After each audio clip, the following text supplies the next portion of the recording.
Coucou tout le monde, alors aujourd'hui on se plonge dans les années folles pour ce tuto maquillage très glamour spécial années 20.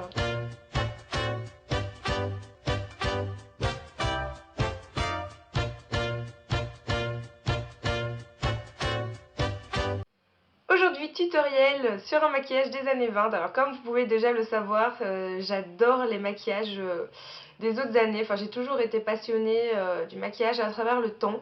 J'avais déjà fait une vidéo où je faisais un maquillage, une coiffure sur les années 60. J'essaierai de vous mettre le lien ici. Mais là, je me suis pris de passion pour les années 20, surtout depuis que j'ai vu le film Gatsby avec Leonardo DiCaprio, qui était juste incroyable, et j'en ai pris juste plein les yeux pendant 2 heures, des maquillages, des tenues, enfin voilà, c'est les années 20, c'est les années folles, c'est un peu la révolution pour les femmes, surtout que fin 1800, début 1900, c'était encore les grosses robes, vous voyez, genre les perruques et tout, enfin voilà, les femmes étaient très... toujours bien sur elle, toujours voilà, pomponné, du rose, du blanc, des petits, voilà, des petits trucs mignons, des petits machins. Et les années 20, c'est Coco Chanel qui a dit stop à tout ça. Ça a été, je pense que ça a été le début des jupes courtes, des pantalons. C'était vraiment la révolution pour les femmes. Elles ont coupé leurs longs cheveux, elles ont fait des coupes, voilà, la garçonne, très court, genre elles revendiquent leurs droits, etc. Et moi franchement c'est ça que j'adore, c'est vraiment une époque de folie. Et c'est ça qu'on retrouve dans ce maquillage, voilà, des yeux très fort maquillés, très charbonneux, très voilà, envie de choquer, les lèvres rouges, les petites pommettes roses. Voilà, puis c'est toutes les coiffures aussi très courtes, les mèches, les cheveux noirs, etc. Moi j'adore franchement, et c'est aussi la mode des peaux très pâles, des peaux blanches, des peaux porcelaine.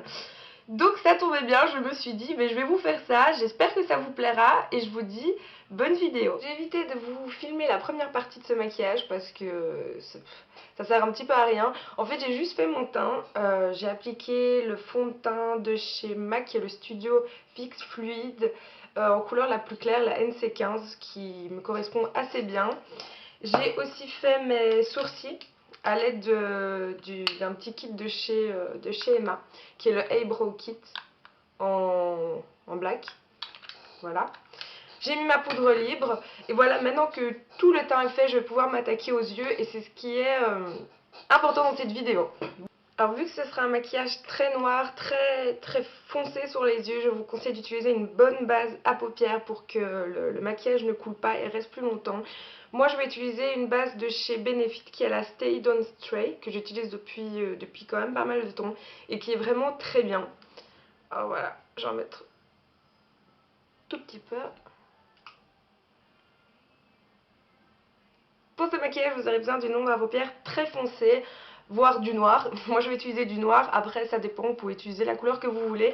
Et pour ce faire, moi je vais utiliser la Naked 2. Et je vais utiliser la couleur Blackout, qui est celle-ci, qui est vraiment un noir très noir. Voilà.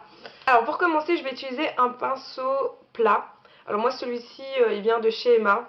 Il coûte vraiment pas cher. Il y en a qui vont me dire que je peux utiliser comme base un crayon noir ou un crayon style jumbo pour faire une base bien noire. Mais moi, enfin pour ma part, je ne le ferai pas parce que j'ai déjà fait plusieurs fois et mon maquillage a tendance à filer, à couler plus vite avec un crayon gras parce que déjà j'ai la peau un peu grasse à la base. On va éviter le surplus de gras, j'ai envie de dire. Et voilà, donc moi je vais faire à même la peau, je vais mettre ma petite poudre. Alors vu que c'est du noir, on en prend un tout petit peu et on tapote. On tapote parce que sinon on va avoir des grosses cartaches. Donc voilà, on a la main légère. Je prends mon miroir. Alors pour commencer, ce que je vais faire, c'est que je vais commencer par le creux externe de l'œil jusqu'au coin interne. Pour avoir un petit effet de flou. Alors moi ce que je fais ici tout simplement, c'est que je monte, donc je rallonge et je floute. Et en même temps, je vais tout doucement vers le coin interne. Voilà.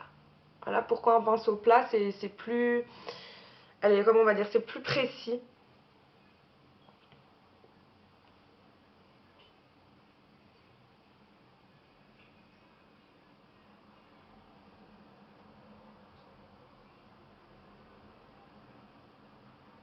On en met bien sur toute la paupière. On n'hésite pas, on n'hésite pas.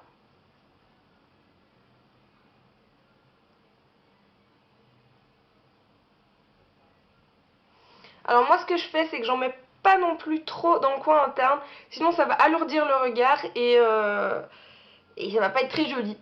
À moins que vous soyez gothique, alors chacun son truc. Mais bon, voilà.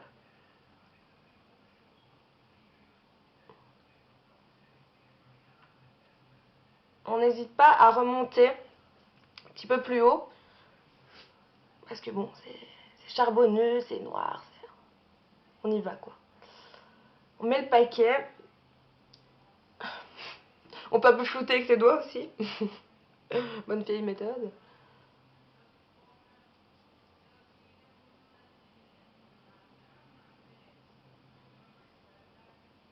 Voilà, donc on floute bien, on estompe bien pour pas avoir un truc trop précis, trop défini.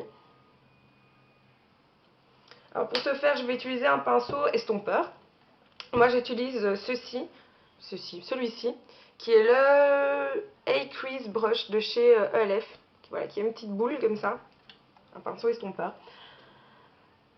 Et vous pouvez vraiment bien estomper la matière. Alors là, j'ai pas mis de noir hein, dessus. Je vais juste flouter le noir qui est déjà là.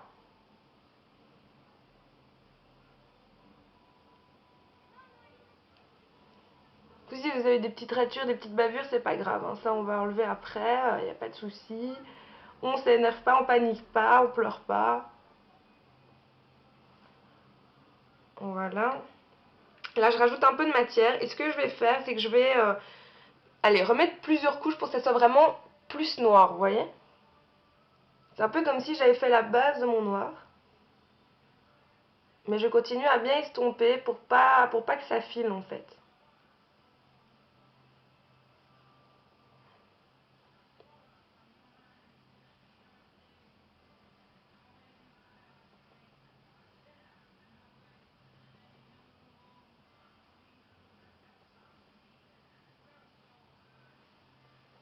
Voilà, là donc on a un truc plus flou.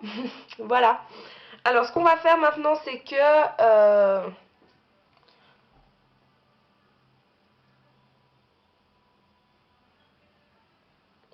on intensifie bien plus sur la paupière mobile, donc la paupière qui bouge. Là on met le paquet et on dégrade vers le haut en fait. Pour pas que ça fasse non plus, faut quelque chose d'un peu plus... Enfin je me comprends quoi.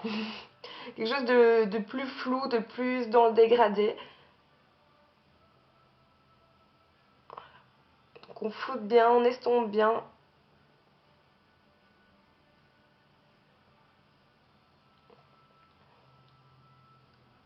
Voilà. Alors maintenant que le haut est fait, si je puis dire, je vais m'attaquer au cil du bas. Je vais prendre un pinceau. Un pinceau, quel pinceau?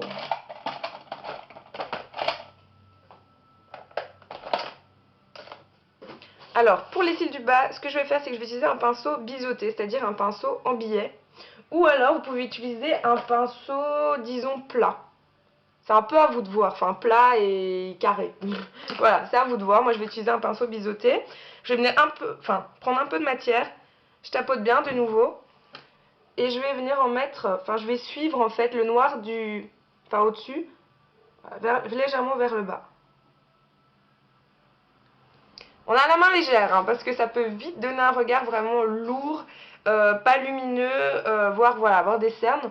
Donc on y va vraiment mollo.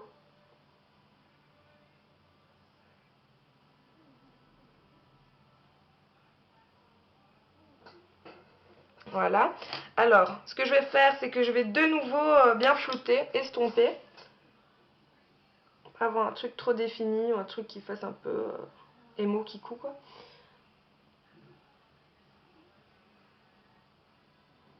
Alors, j'estompe le haut avec le bas hein, pour avoir quelque chose de quand même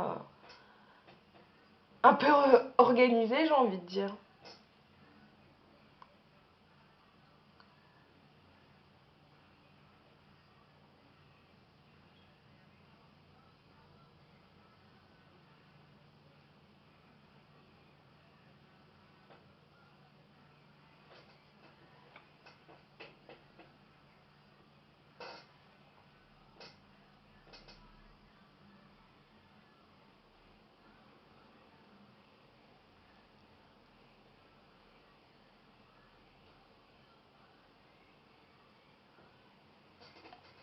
Alors si vous trouvez comme moi que vous avez eu la main un petit peu trop lourde sur les cils du bas, pour rectifier le tout, vous prenez un anti-cerne. Alors moi je vais venir prendre le Camouflage Cream de chez Catrice. Pas, c'est pas grave. Qui est un petit peu en crème comme ça. Donc je vais venir en mettre juste en dessous et rectifier là où c'est un petit peu bavé, hein, on va dire ça comme ça. Voilà pourquoi c'est bien de mettre toujours son anti-cerne vers la fin, parce que ça permet de rectifier le tir. Moi, c'est ce que je fais en général. Moi, je fais mes boutons en même temps, hein. J'ai envie de dire que voilà.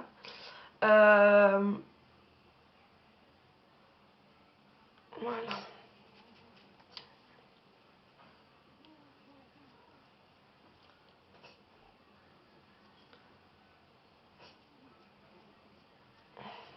Alors, on va continuer à intensifier le tout, parce que ce n'est pas fini. On va rajouter une couche de noir. Rajoutons une couche de noir, encore plus. Je vais venir mettre du crayon noir, en fait, dans ma muqueuse. Prenez n'importe quel crayon noir. Un crayon gras, de préférence, pour que ça tienne bien. Moi, je vais prendre, enfin, que ça marque bien. Moi, je vais venir prendre un de chez Belle, que j'avais déjà présenté dans une ancienne vidéo. S'il faut, je mettrai un lien, si ça vous intéresse. C'est un crayon comme ça, en fait. Style un peu crayon eyeliner, enfin, et je trouve ça vraiment très pratique. Enfin bon, voilà. Arrête de bavarder. Alors, je vais venir en mettre dans la muqueuse, comme on met un crayon noir habituellement. Et je vais pas hésiter à insister, en fait, sur les cils. Vous voyez que ça fait tout de suite déjà quelque chose de plus intense.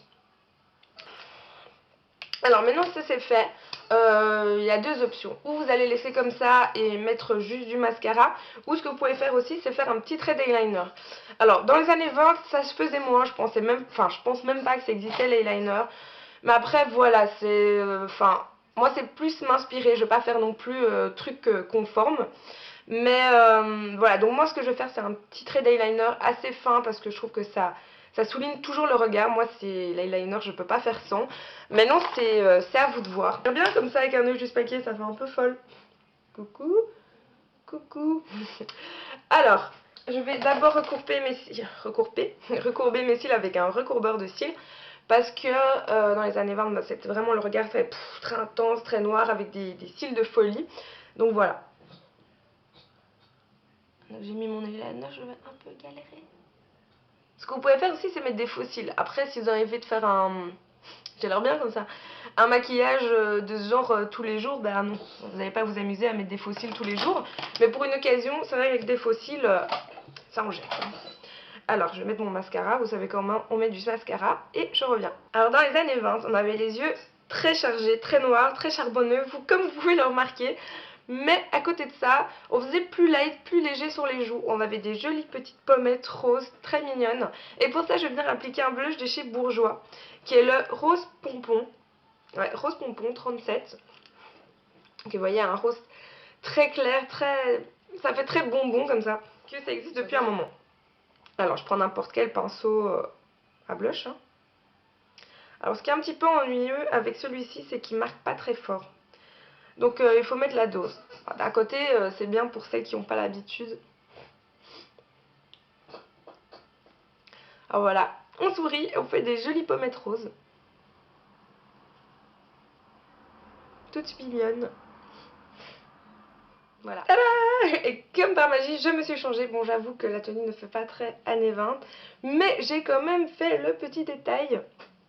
J'ai mis un petit headband, un petit serre-tête que j'avais reçu il y a très longtemps par une créatrice. Il y a une petite horloge comme ça, pas une fausse, mais bon voilà, ça rappelle un peu l'ancien temps, tout ça. Voilà, et je me suis attaché les cheveux en chignon. Alors la dernière étape de ce maquillage, c'est le rouge à lèvres, bien évidemment, ce qui est quand même assez important dans ce maquillage. Alors les lèvres, de nouveau très flashy, très foncé, enfin voilà, on y va. Alors moi je vais opter pour quelque chose de très foncé, de quelque chose de couleur prune qui va très bien avec la couleur de ma peau, je trouve. C'est un rouge à lèvres de chez MAC qui est de la collection, de la catégorie Cream Sheen, donc quelque chose de très brillant, très crémeux, et c'est le Hang Up. Voilà. Et avant de l'appliquer, je vais venir utiliser un crayon de chez Kiko, qui est un crayon à lèvres. C'est le numéro 711. Voilà, c'est quelque chose aussi de très foncé. Comme ça va nous donner une petite base.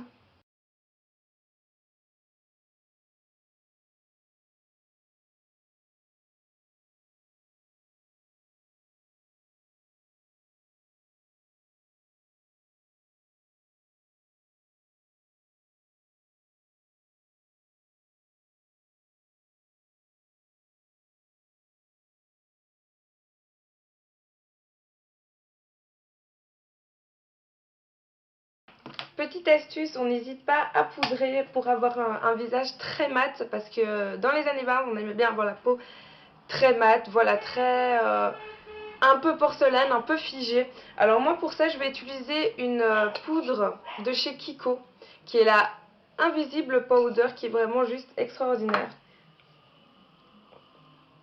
Voilà, alors on poudre le tout. Alors voilà, ce maquillage est terminé, j'espère que ça vous aura plu. N'hésitez pas à me laisser vos commentaires, je vous fais des gros bisous et je vous dis à la prochaine fois.